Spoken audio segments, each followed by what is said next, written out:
오늘도 이 자리에 나오신 모든 성도님들께서 말씀 충만하시고 성령 충만하셔서 하나님과 동행하시기를 주님으로 축원합니다. 지난주에 우리가 9편을 살펴보면서 언급하였듯이 9편과 10편은 아마 하나였을 것으로 보는 견해들이 많이 있습니다. 실제로 유대 전통상에서도 9편과 10편을 합쳐서 보는 것들이 있는 것이죠. 9편은 승리와 구원에 대한 찬양이었다면 오늘 본문 10편은 현재의 불의한 현실에 대한 탄식과 하나님의 개입을 탄원하는 탄원시입니다. 그리고 오늘 본문의 시편 기자는 다윗일 것으로 추정하지만 확실하지는 않습니다. 이런 것들을 염두에 두고 우리가 함께 살펴보길 소망합니다. 사랑하는 성도 여러분, 혹시 무신론을 아십니까? 아실 거라고 생각합니다. 무신론은 우리가 생각하는 무신론자들은 하나님의 살아계심 뿐만 아니라 모든 신들의 존재를 부정하고 그것을 없다는 것을 증명하려고 애쓰는 자들이죠. 저는 그런 무신론자를 만나본 적이 있습니다. 역사를 좋아하는지라 역사 강의를 가끔 들으러 다녔는데 제가 좋아하던 역사학자가 강의 중에 자신이 무신론자임을 고백하는 것을 들었습니다. 신기했던 것은 그분은 자신의 무신론을 지키기 위해 많은 노력을 한다는 고백이었던 것이죠. 자신은 많은 공부와 고민 끝에 무신론을 믿게 되었고 그 신앙이라는 것, 신이 존재한다라는 것, 신 종교라는 것은 역사 속에서 인간들이 자연에 대한 경외에서 생겨난 그냥 그런 현상일 뿐이라고 믿게 되었다는 것이죠. 그런데 오랜 역사 속에 인간의 DNA에 유신론이 새겨져 있는 건지 자신도 모르게 본능적으로 신이 있는 것처럼 유신론적인 사고로 옮겨지는 자신을 발견한다고 합니다. 그래서 자기의 무신론을 지키기 위해서 끊임없이 노력하고 의식하고 한마디 한마디 꺼낼 때도 신중하게 꺼내려고 애쓴다는 것이죠. 그래서 무신론이라는 신념을 지키기 위해 자신은 많은 노력을 한다라는 것이었습니다. 참 신기한 이야기였던 기억이 납니다. 제가 이 무신론자의 이야기를 서두에 드리는 이유는 오늘 본문이 무신론과 연관이 있기 때문입니다. 영국의 신학자 크레이기는 시편 10편에서 가장 두드러지는 특징은 무신론이라고 하였습니다. 이 무신론에 대해서 잠깐 살펴보면 무신론은 크게 두 가지로 분류됩니다. 하나는 이론적인 무신론으로서 철저하게 신 존재 증명에 관심을 갖고 신의 존재 자체에 의문과 의혹을 제기합니다. 앞서 언급드린 역사학자와 같은 경우가 바로 이론적인 무신론자인 것이죠. 또 하나의 경우는 실제적 혹은 기능적인 무신론이라고 분류되는데 이들은 신 존재 증명에는 관심이 없습니다. 신이 있을 수도 있다고 생각하고 굳이 신의 존재 자체를 부정하려고 애쓰지도 않습니다. 심지어 신의 존재를 인정하기도 하는 것이죠. 그러나 신과 자신의 삶은 상관없다는 자세로 살아가는 자들입니다. 대다수의 사람들이 바로 여기에 속하는 것이죠. 진짜 이론적으로 무신론자라고 하는 어떤 학자는 무신론자로 사는 것이 필사적인 노력이 필요하다고 고백하였고 그는 신을 향한 것이 인간의 본능이기에 자꾸 유신론으로 바뀌는 자신과 매일매일 치열하게 싸우며 노력하고 있다고 말하는 것이죠. 반면 기능론적인 무신론자들은 굳이 신의 존재를 부정하지 않으면서 심지어 교회에 출석하며 자신을 그리스도인이라고 생각하며 살아가는 경우도 있다는 것입니다. 천국과 지옥의 존재도 믿습니다. 그러나 그들이 말하는 믿음은 그들의 삶에 조금의 변화도 일으키지 못하는 그런 믿음인 것이죠. 즉 구원 없는 거짓된 믿음이 바로 기능론적인 무신론자들의 모습입니다. 오늘 본문에 나타나는 무신론자들은 바로 이런 기능적인 무신론자들인 것이죠. 4절에 그들은 하나님이 없다 말하고 11절에 얼굴을 가리셨으니 영원히 보지 아니하실 것이라고 말하고 4절과 13절에는 감찰하지 아니하신다라고 말합니다. 바로 하나님과 자신은 상관없다는 그들의 가치관을 보여주는 것이죠. 그들의 마음에는 하나님께서 계실 자리가 없었습니다. 이런 기능적인 무신론자들은 약 3000년 전에도 있었고 오늘도 어쩌면 오늘날 훨씬 더 많이 존재하고 있는 것이죠. 그리고 우리는 이런 무신론적인 환경 속에서 살아가고 있는 것입니다. 명시적으로 신의 존재를 부정하는 자들만이 무신론자인 것이 아니라 신이 없다는 듯이 하나님께서 없다는 듯이 살아가는 자들 모두가 무신론자라는 것입니다. 오늘 본문의 시편 기자인 시인도 주변 사람들의 삶의 자세와 이 무신론적인 삶의 자세와 방식 때문에 괴로워합니다. 왜냐하면 그들의 삶의 자세와 방식은 하나님이 없는 삶의 자세이며 방식들이었기 때문인 것이죠. 이것은 어느 시대나 신실한 성도들의 이 믿음으로 살고자 할 때 겪는 공통적인 현상이었습니다. 그래서 시인은 이렇게 기도하는 것이죠. 여호와여, 어찌하여 멀리 서시며 어찌하여 환난 때에 숨으시나이까. 이렇게 느껴질 정도로 힘들다는 것이죠. 하나님께서 살아계시다는 증거가 드러나야 되지 않습니까? 근데 왜 하나님께서 역사하실 수 있는 이 시간에, 이 기회에 왜 멀리 계시고 숨어 계시는 것처럼 보이십니까? 라고 호소하는 것이죠. 왜요? 교만하고 악하게 행하는 자들에게 어떤 일도 일어나지 않으니까요. 그들이 악을 행할 때 즉시 심판하시면 얼마나 좋으실까요? 그러면 하나님의 살아계심을 누구도 부정하지 못할 텐데요. 그래서 시인은 그들을 하나님께 고소하고 있는 것이죠. 그 고소의 내용이 2절에서 11절에 걸쳐 나열됩니다. 첫 번째는 교만인 것이죠. 2절에 악한 자가 교만하여 라고 시작합니다. 교만은 악인의 대표적인 특징이죠. 3절에서 그들은 마음의 욕심을 자랑한다고 말합니다. 이 마음의 욕심은 사실 부끄러운 것이죠. 우리가 우리 마음속에 있는 내밀한 욕심들을 모두 드러낸다면 그 자체로 그 사람을 교양 없는 사람이라고 보기도 하거니와 참 수치를 모르는 사람이라고 생각하죠. 그런데 그런 것들을 부끄러운 줄도 모르고 자랑합니다. 오히려 떳떳합니다. 4절에서는 그들이 교만한 얼굴로 말한다고 하죠.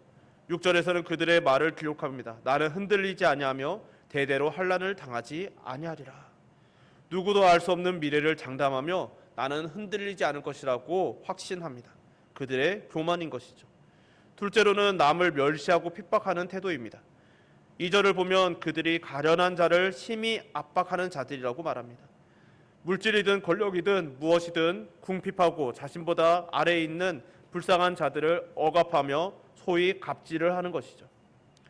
7절은 그의 입에는 저주와 거짓과 포악이 충만하며 그의 혀 밑에는 잔해와 제약이 있다고 말합니다. 이것이 전부 기능적 무신론자들의 태도라는 것이죠. 그는 다른 사람을 짓밟으면서까지 성공을 갈구하며 살아갑니다. 남을 짓밟으면서 죄책감도 없거니와 그로 인하여 자신이 어떤 해를 당할 것이라는 두려움도 없는 것이죠.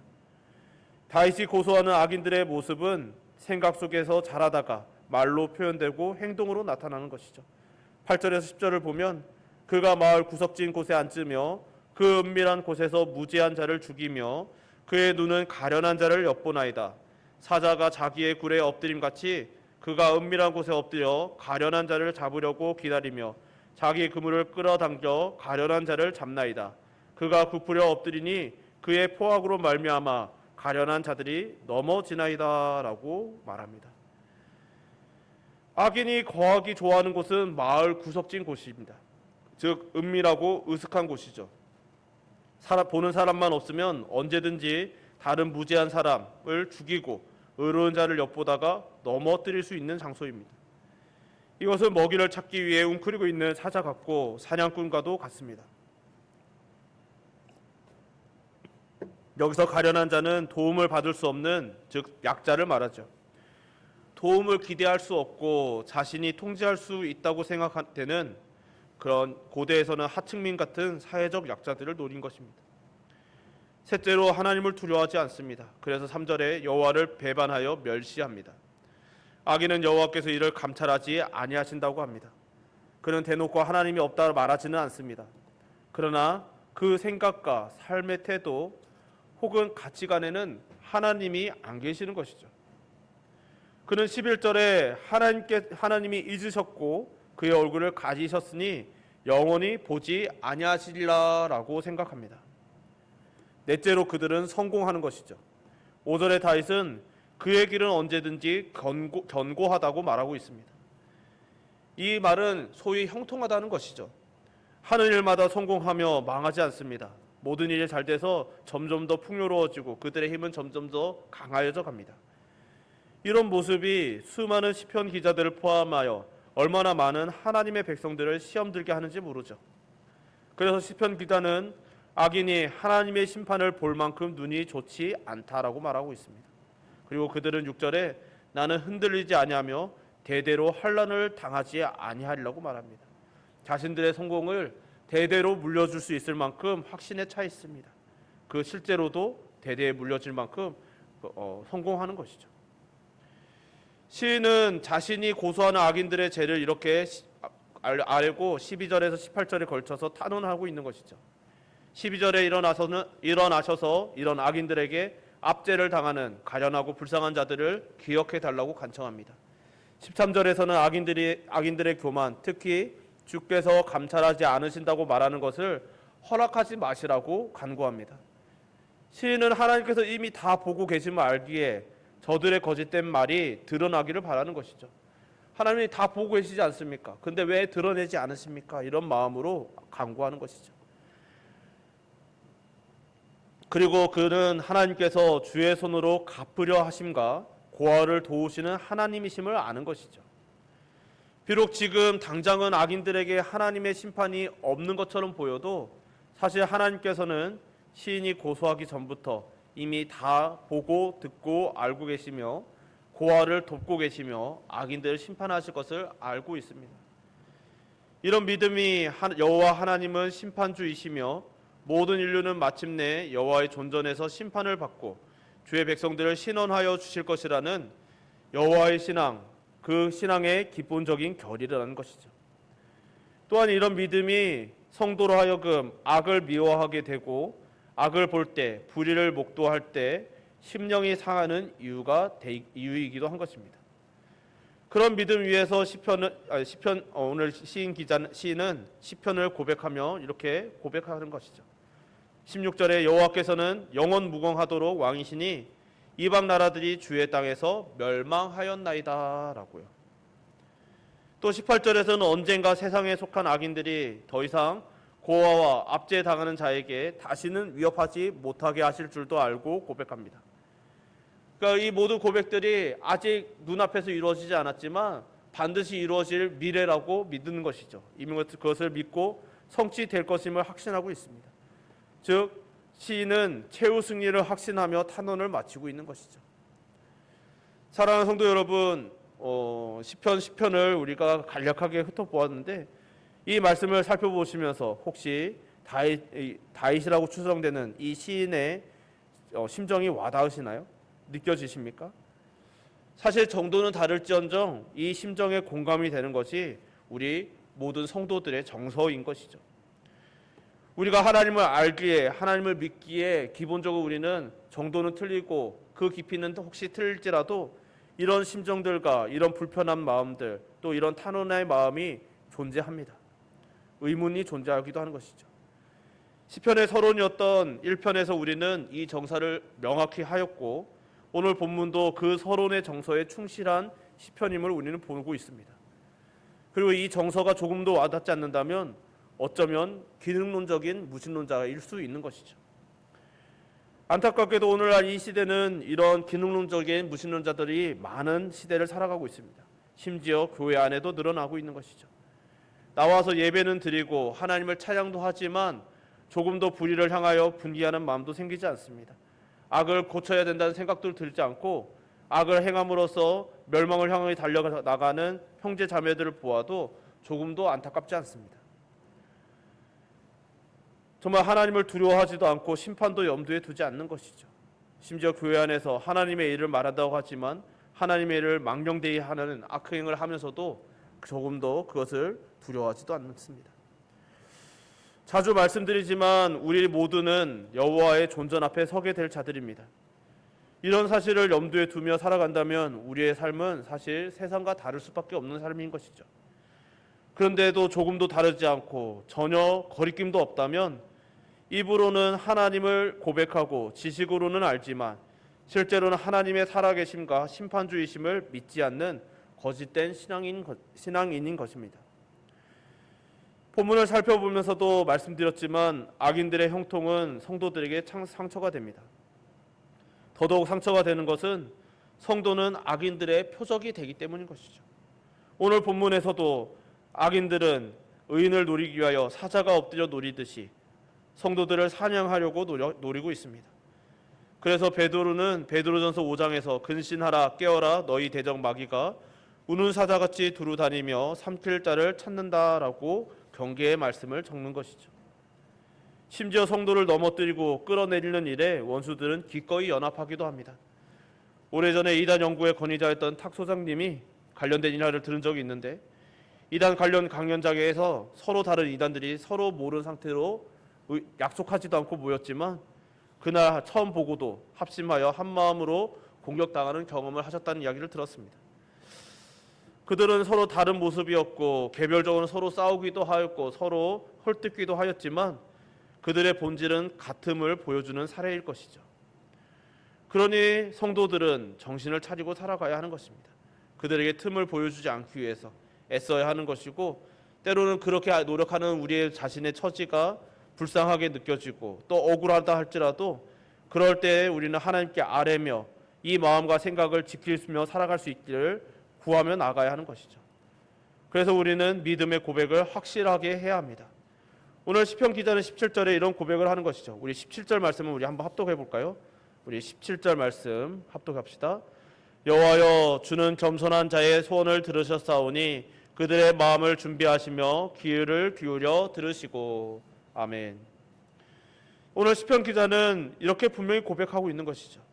이 17절의 이 고백은 하나님을 향한 송영이기도 하지만 동시에 성도에게는 감사이며 위로이기도 합니다.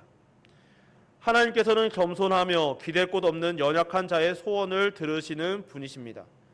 심지어 입을 열어 기도할 힘도 없을 때, 정말 그래서 그냥 그저 엎드리거나 혹은 엎드려 교회 예배당에 나와서 혹은 기도의 처소에 찾아가지 못하여서 그냥 엎드려 힘이 없이 그저 하나님 앞에 마음으로 원망하거나 혹은 어떤 형태로든지 하나님을 찾고 있기만 하여도 하나님께서는 그 마음의 소원을 아시고 귀 기울이시는 분이라는 것이죠. 그리고 그들의 마음을 준비하신다는 것은 그 마음을 강하고 견고하게 해주심, 즉 마음과 생각을 지켜주신다는 것입니다. 그렇기에 연약한 우리도 설 수 있습니다. 이 자리에 있는 저와 여러분 우리 모두 중에 아무도 우리의 마음은 견고하여서 결단코 흔들리지 않고 정말 우리는 담대하게 날마다 믿음을 지키며 평생토록 절대로 하나님을 배신하지 않을 거라고 자신할 수 있는 사람은 없을 것입니다. 우리는 연약하여서 때로는 고통에 힘겨워하고 때로는 환난 속에서 어려워하고 시험에 들 때도 있습니다. 마음이 어렵고 대체 하나님 왜 그러십니까? 라고 의문을 표하는 때도 생기는 것이죠. 그러나 때로 흔들고 넘어지고 때로는 하나님을 원망하게 된다 할지라도 우리는 하나님을 의지하고 있습니다. 왜냐하면 하나님께서는 그 흔들리는 중에도 우리의 흔들리는 마음을 헤아리시고 들어주시고 우리의 마음과 생각을 끝내 견고하게 해주시기 때문인 것이죠. 그래서 우리는 흔들리지만 다시 믿음의 자리에 서고 기도의 자리에 설 수 있게 되고 하나님을 끝내 예배하게 되고 끝내 하나님을 찬양하게 되는 것이죠. 그리고 그런 모습들을 보며 세상은 이해할 수 없는 것이죠. 심지어 우리 같은 교회 안에서도 그런 경우가 있습니다. 지금까지 사역을 하며 수많은 선교사님들의 이야기를 듣고 또 소식을 듣다 보면 실제로 제 주변에 있는 분들 중에도 이런 분들은 하나님을 원망해도 이상하지 않고 차마 이런 분들에게 원망하지 마세요. 그래도 안 돼, 그러시면 안 돼요라는 말을 차마 못하겠는 분들을 종종 뵙곤 합니다. 이분이 하나님을 원망하고 이대로 하나님을 떠나가도 어떻게 잡을 수 있을까? 그저 하나님께 기도할 수밖에 없는데 그렇게 흔들고 다시는 하나님께 찾지 않을 것만 같았던 그런 상처받은 이들이 그런 중에도 결국 하나님께 돌아오는 모습들을 또한 수도 없이 보는 것이죠. 그 누구도 이 정도로 하나님께 치심을 당하고 버림을 당한 것 같은 상황에 처하면 정말 오늘 아침에 어떤 선교사님의 이야기를 들었는데 어렸을 때 어머니가 돌아가시고 청소년 시기에 아버지가 먼저 돌아가시고 어머니가 돌아가시고 그렇게 불우하게 미성년자 시기를 보내신 것이죠. 그렇게 슬퍼하며 지나다가 어느 날 남편을 만납니다. 그리고 그 남편을 사랑하고 선교하며 나가셨습니다. 근데 선교하러 나가서 두 자녀가 한 명은 태중에 있는 상태에서 남편 선교사님이 돌아가신 것이죠.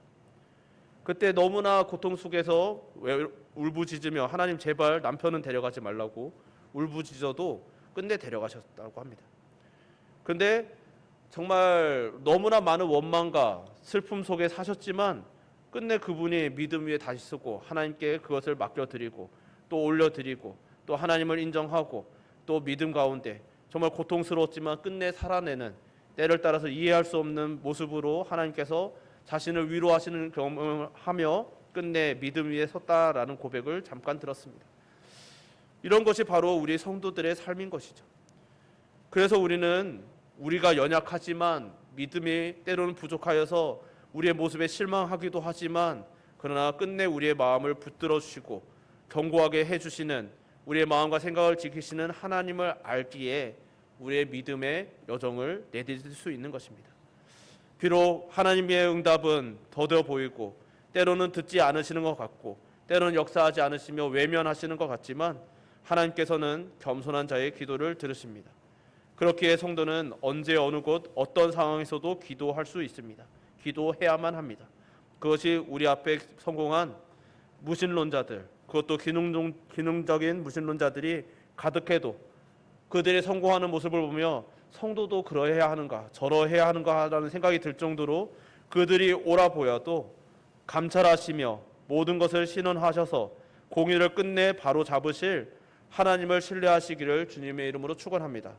그래서 날마다 겸손히 기도하시되 끝까지 기도하심으로 하나님의 은혜를 풍성히 누리시는 그런 경험을 충만하게 하시는 인생 되시기를 또한 주님의 이름으로 축원합니다. 우리 이 시간 함께 찬양 한 곡 부르고 같이 기도했으면 좋겠습니다. 나의 기도하는 것보다 우리 함께 불렀던 찬양인데요, 하나님께서는 우리의 기도에 귀 기울이시며 때론 우리의 생각과는 다르지만 우리의 생각보다 더 많이 응답하여 주시는 분이심을, 또 더 이루시는 분이심을, 그리고 하나님의 뜻은 반드시 이루어짐을 신뢰하는 마음으로 우리 함께 찬양했으면 좋겠습니다.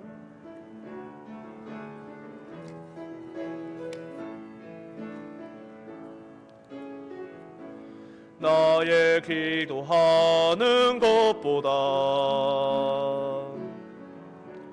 더욱 응답하실 하나님, 나의 생각하는 것보다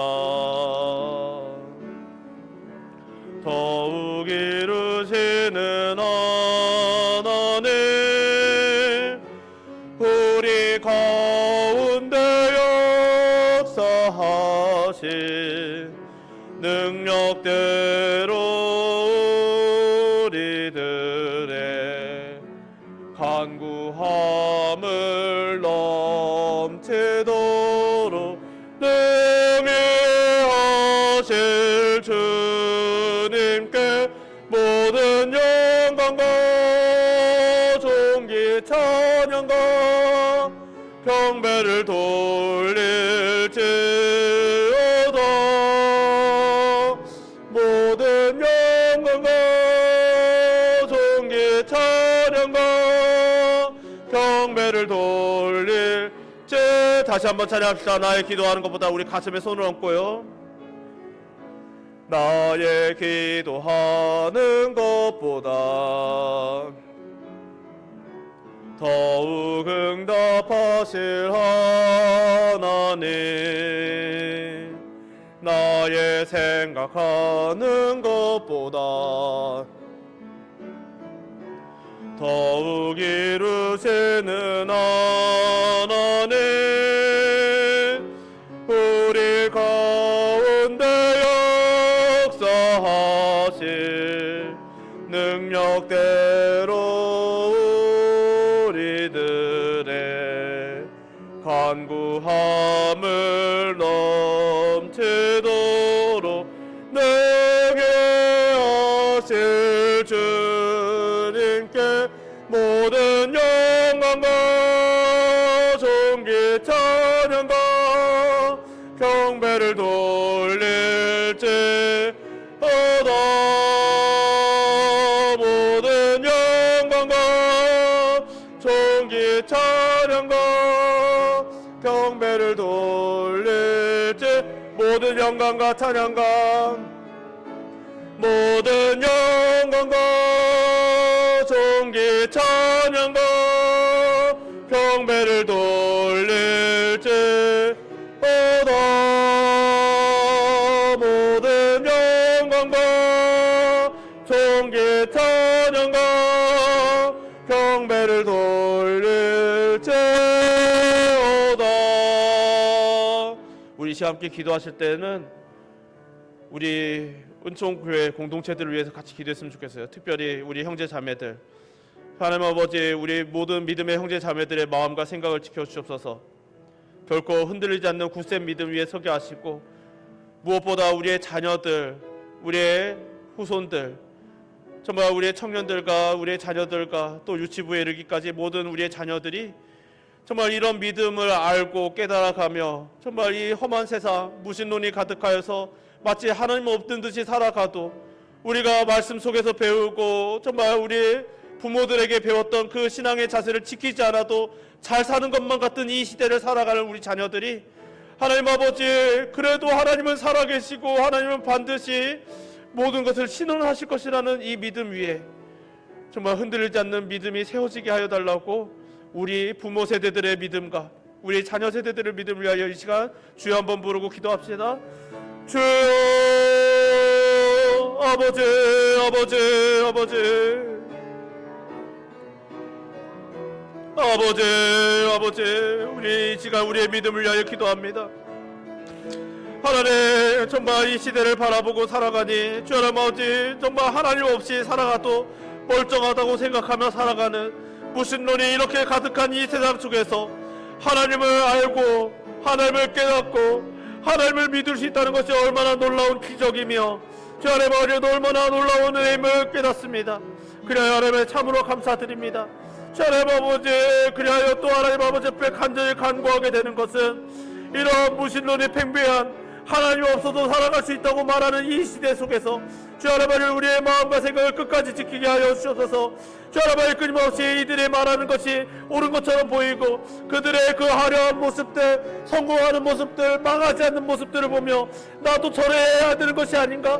저래도 되는 것인가? 저렇게 해야 되나? 주 하나님의 수많은 의혹들과 주 하나님의 의문들, 또 하나님의 마음을 흔들게 하는 그런 모습들을 바라보아도 주 하나님의 결단권 들이지 않고 끝까지 하나님의 살아계심을 믿으며 하나님을 의지하며 하나님께서 결국 끝내 이루실 것이라고 우리는 모두 여호와의 존전 앞에 설 때 마침내 하나님께서 신원하실 것이라고 믿음으로 주 하나님의 악을 끝까지 미워하되 끝까지 미워하는 자들 되게 하시고 주 하나님 앞에 끝까지 믿음을 지키는 자들 되게 하여 주시옵소서. 주 하나님, 무엇보다 우리의 자녀들을 위하여 기도합니다. 주 하나님, 우리 자녀들이 주 하나님 우리보다 더한 이런 시대를 살아갑니다. 주 하나님 아버지, 그들을 아직도 선택해야 하고 주 하나님의 자리를 잡아야 되고 주 하나님 그들 속에서 경쟁하며 주 하나님 그들과 주 하나님 아버지 때로 부딪히며 살아갑니다.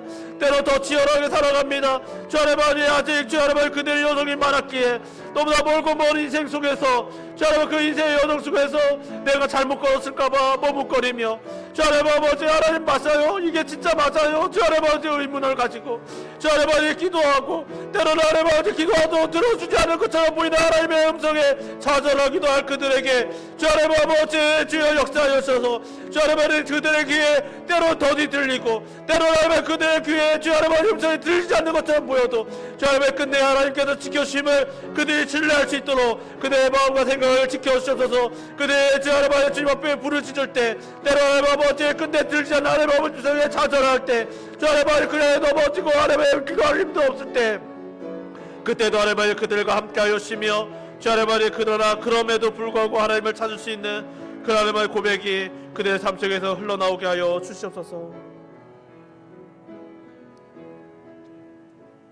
사랑하신 하나님 아버지, 오늘도 이렇게 저희들 부르시사 주님 앞에 나와 주의 말씀을 함께 들으며 주님과 동행하게 하심을 감사드립니다. 하나님, 오늘 말씀을 보니 시편 기자가 정말 하나님 없이 살아가는 자들을 보며 심히 상처를 받고 하나님께 탄원하는 모습을 보았습니다.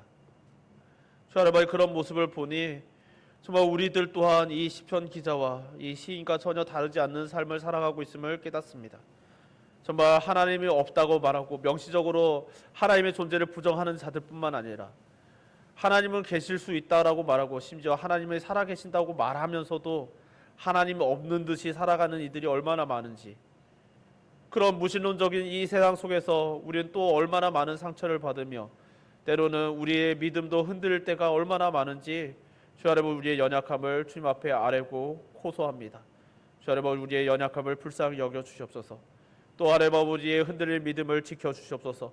지금까지도 우리의 마음과 생각을 지키시며 우리로 하여금 하나님을 예배하게 하셨듯이 앞으로도 변함없이 하나님을 예배하며 하나님께 기도하며 하나님께 탄원하며 하나님을 붙잡으며 달려갈 수 있는 우리의 믿음의 가족들 되게 하여 주시고, 주 아버지, 우리의 자녀들이 특별히 이런 엄혹한 상황 속에서 더욱더 심하여져 갈 상황 속에서 살아갑니다. 주 아버지, 우리 자녀들이 이 무신론으로 가득한 이 세상 속에서 상처받지 않기를 소망하지만 때로 상처받고 넘어진다 할지라도 주 아버지, 그들의 마음과 생각을 지키사 끝내 다시 여호와 앞에 일어서게 하시고 다시 끝내 여호와 앞에 무릎 꿇게 하시고 끝내 여호와를 찬양하며 이 믿음의 여정을 함께 이어갈 수 있도록 주 하나님 아버지 역사하여 주시고 그들을 눈의 눈동자같이 보호하여 주시옵소서. 우리들을 지키사 사랑하여 주시고 끝내 완주하게 하실 하나님께 무한한 감사와 찬양을 올려드리오며 예수님 이름으로 기도드립니다. 아멘. 우리 찬송가 357장